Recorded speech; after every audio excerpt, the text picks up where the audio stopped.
I would like to welcome you to today's online presentation, The Analytics of Managing Risk in Your Defined Benefit Plan. Now I would like to introduce you to our speakers. Today we have Kim Nickel, Senior Vice President, Public Sector Retirement Practice Leader, and Matt Strom, Vice President and Actuary. With that, I will turn things over to Kim to begin today's presentation. Good morning and good afternoon, everyone. Thank you so much for attending our webinar today, which is on the analytics of managing risk in your defined benefit plan. What we're going to do today is cover this agenda. We want to talk about the difference between a plan funding policy and a plan management policy. Where a plan funding policy tells us how contributions will be determined, a plan management policy tells us what levers we might pull based on the results of risk measurement outcomes and probabilities.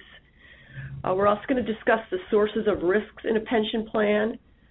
There are three ways that we can use to measure risks. We can look at historical trends as to how a population have changed that does indicate the maturity of a pension plan and what the implications of asset or liability volatility are on a mature pension plan.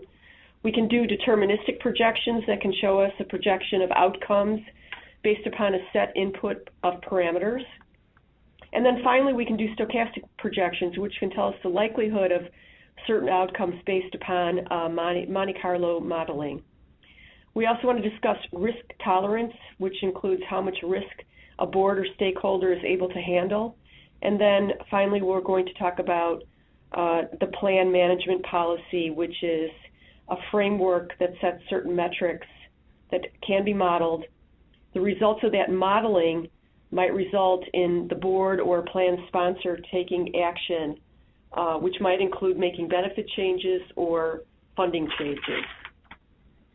So with that, we want to talk about plan funding policy versus a plan management policy, and what's the difference? Well, most pension plans use a funding policy to set contribution rates. So for example, if for plans where the employer contributions are determined based upon the results of an annual valuation, a funding policy tells us how to determine that contribution that's required. The funding policy includes details about the cost method, the asset valuation method, and the method by which the unfunded liability will be amortized.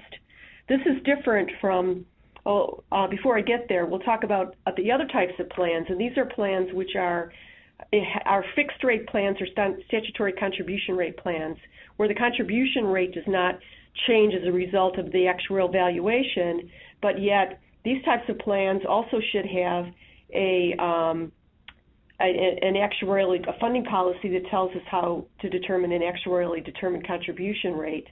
And the reason that this is beneficial is that the statutory contribution can be compared to the actuarially determined contribution, and the comparison will tell the plan sponsor it's a measurement of the adequacy of the fixed contribution rate. So a plan management policy is basically, you can think about this as being a tool that will do three things on behalf of a board or a plan sponsor. It can establish objective criteria for evaluating the health of a pension system. So this would be determined in advance and part of the plan management policy to outline what the criteria would be to measure and to rank the health of a system. It can also monitor, and typically we would recommend that this be done on an annual basis, the probabilities of achieving ideal or problematic conditions. And we're going to talk about more of that as we go through this. And then finally, it informs the board or the plan sponsor when it may need to seek changes as a result of the outcomes of the annual modeling. So for example, the results of the annual model checkup could be an indicator as to when it's time to consider changing benefits or contribution levels. So it's a kind of an advanced warning system it can be used for. So let's talk about the type of risks that there are in a pension plan. There's basically three categories of risks. There's risks that are related to economic variables, there's risks related to demographic events, and then finally there are risks that are related to external forces.